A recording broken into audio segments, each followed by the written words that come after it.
Hello everyone, welcome to Durrett's Take. I hope you all had a very good weekend. My weekend could have been better, but that's how it goes in the life of sports sometimes. But let's get started with my one phrase sentence summary for each NFL game. Let's get started with the Saints versus Falcons. Sometimes it's just better to be lucky. Once again, the Saints win, and it wasn't pretty. I mean, there are a lot of good teams that struggle against some bad teams. Sometimes in the NFL it happens, but they got lucky enough to win it, and that's all that matters. The Saints won. Taysom Hill played very good for the first three quarters. Fourth quarter, not as much with his two fumbles. I thought the first fumble was okay actually because I thought personally he got the ball and passed it, but they called the fumble on the field, and it was just inconclusive to them, so they kept it as a fumble. But I thought it was bad. And then the other fumble that was just horrible. um, right now, Taysom Hill's kind of have like an Ezekiel Elliott problem. Like he keeps on fumbling the ball, and that's something he's gonna have to work on. Like if he needs to sacrifice a little bit of speed just so that he holds the ball with two hands so it doesn't pop out, then that's what he has to do. Like he just has to figure out something because going back to college, because I followed him in college, he didn't have this type of problem. So it's not like it's a problem that he's had throughout his whole career. It's just something that's developed, so he needs to fix it. Other than that, but other than that, though, I don't see why people are. So there's some people are still hating on Hill. Like he did a pretty good job.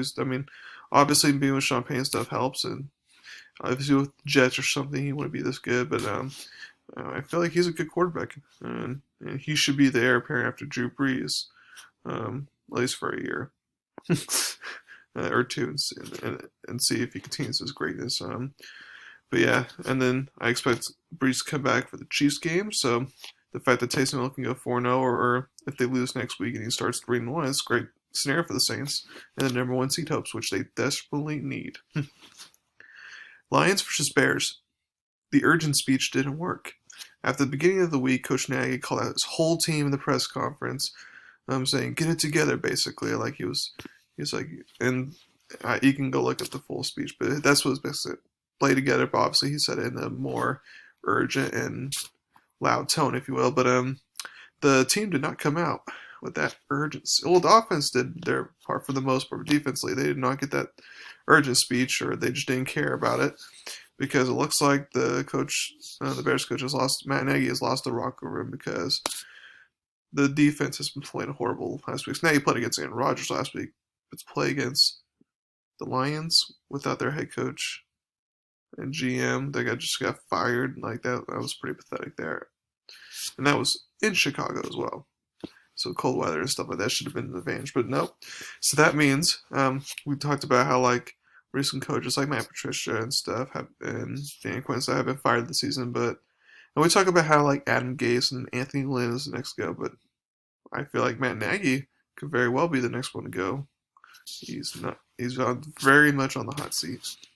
Colts versus Texans. Deshaun is not superhuman.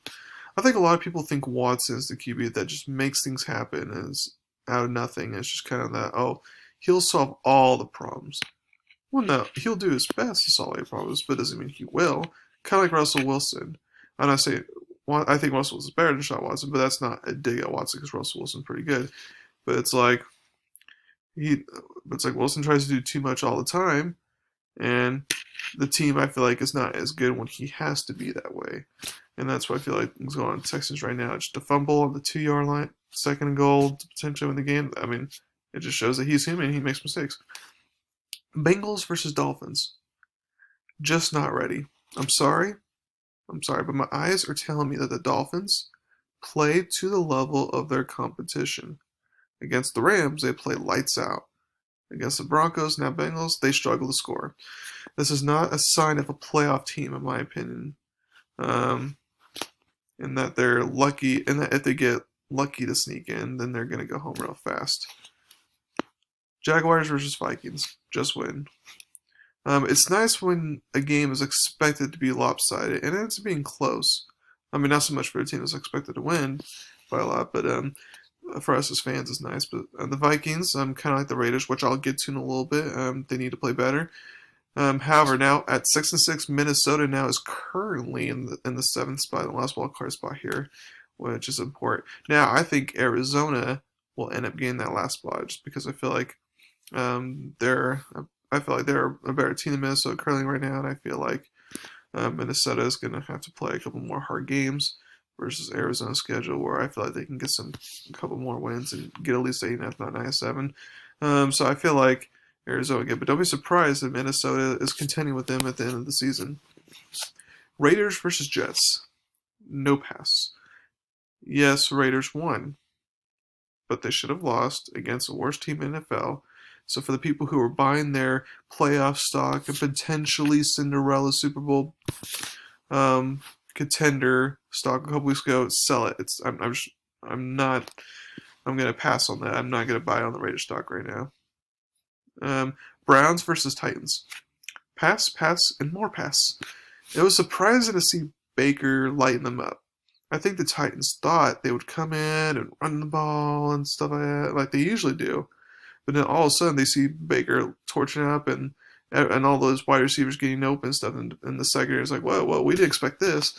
So I feel like that has something to do with it. But also, as I've mentioned before in the season, and there's other analysts have mentioned before, the secondary for Tennessee is not good, and Tennessee does not have a good pass rush, which means it puts the secondary in a bind. So I feel like, and then also, Cleveland's D-line at least is no joke, and Tennessee's offensive line is average. So, I mean, Tennessee definitely, we think Tennessee's a good team. I still feel like they're a good team, but they definitely have some holes of weakness. Now, for some reason this year it's not Ryan Tannehill, but there's definitely other weaknesses that this team has. So it's not like the Browns just beat up on the Chiefs or Steelers. You're like, oh my gosh. But we'll see if the Browns can keep this up. I doubt it, because I feel like when it comes down to the Browns facing Mahomes or the Browns facing Big Ben, it's like, I don't like it. I don't like that matchup very much. LA Rams versus Cardinals. Murray out of MVP conversation. I had Murray as my second choice, remember, after that Hail Mary pass. I'm like, oh, this is his Heisman moment. Not Heisman moment, I think college for MVP moment. But it turns out losing 4 in a row, I think, 3 in a row, that's just not going to cut it. Maybe next year he can get back into the conversation. Giants versus Seahawks. I told you. I said it right here a week ago that the Giants are my new favorite to win the division, and that's despite having Colt McCoy starting a couple games. I said it. And looky here. They go to Seattle, where they've been undefeated at home, and they're the new NFC favorites, if you will. I mean, besides the Saints, like they're like, oh, Seattle can go to the Super Bowl, and they hold this high power offense, just 12 points. So Giants just made it official. They're going to the playoffs. Congratulations. This must hurt for the Cowboys, though. It hurts for me as a Cowboys fan, because Jason Garrett's the offensive coordinator for them. Jason Garrett is about to go to a playoff game, and we're not. That kind of stings a little bit. Eagles versus Packers. Start Hurts. As we saw in the end, I think Hurts' time is finally going to happen. I mean, he didn't lose the game for Philly at the end of last night, but I felt like there was definitely some spark there. We just need to see what Jalen Hurts could do, because while I understand that there's no weapons for Jalen Hurts and the offensive line is bad and stuff like that, you need to see what Jalen Hurts can do for these last couple games. Because if Jalen Hurts can do something with nothing, then just imagine when you get him some weapons in the offseason or something like that. Obviously we know that Peterson and Wentz relationship's not working out well and stuff. We just saw with the Saints, they could have gone James Winston, but said, no, we're going to go Taysom Hill just to see what he has. And it's working out for them. So I hope they go with Hurts here on out. Patriots versus Chargers. Still on hold. Especially after a dominating performance, the Patriots are 6-6, and people are going to say, "Oh wait, they might make the playoffs." No, don't buy that stock just yet. Belichick against a rookie QB. Well, we know how he is. I don't say the record. We know it's a mismatch, and Chargers had nothing to play for, and their coach should get fired.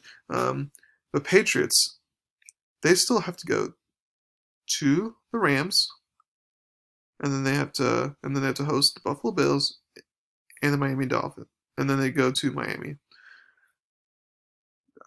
I just don't see them winning a lot of those games. Like, they would have to go 2-1 in those 3 games in order for me to even consider them making the playoffs.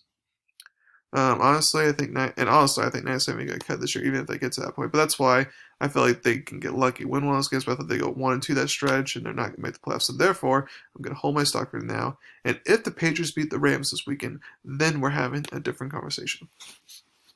Broncos versus Chiefs, another mysterious close one. So add this to the list of games that shouldn't be close, and for some reason it was.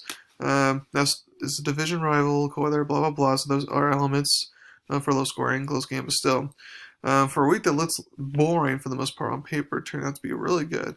But that's the NFL for you. So I'm looking forward to tonight's games: Washington, Pittsburgh, especially the Buffalo 49ers game, and then Tuesday Night Football, Baltimore, Dallas. I'm looking forward to some more football as we approach the final 4 weeks left of the season. So basically, a month left of the season. Let's go. So in my next podcast on Wednesday, I'm going to go over my reactions to the college football playoff top 25 rankings, as well as my top 10 teams for the NFL. And then also, at some point this week, I'll be going over, finally, my bowl predictions. Like, I didn't want to do it early in the season just because there's so many moving parts of COVID stuff. Pac-12 not playing, they are playing. Games getting canceled left and right and stuff like that. But now, with at least some of the college football team season's already done, with the others about to be done after this weekend. It's good. Like the schedule looks pretty much more clear now. Obviously, there's a cancellation that'll affect some things here and there depending on which team it is and stuff. But yeah, I looked at my projections. And I'm pretty confident. I'm pretty excited about it. I'm excited there is a bowl season now. Of course, there's a bunch of bowl games that have also been canceled, which is not as fun. But I mean, we're still going to have a bowl season. We're still going to have some good football. So that's all that matters there. So thank you very much for listening to my podcast today. Please subscribe to my channel and tell you what about me. Thank you very much, and y'all have a wonderful day.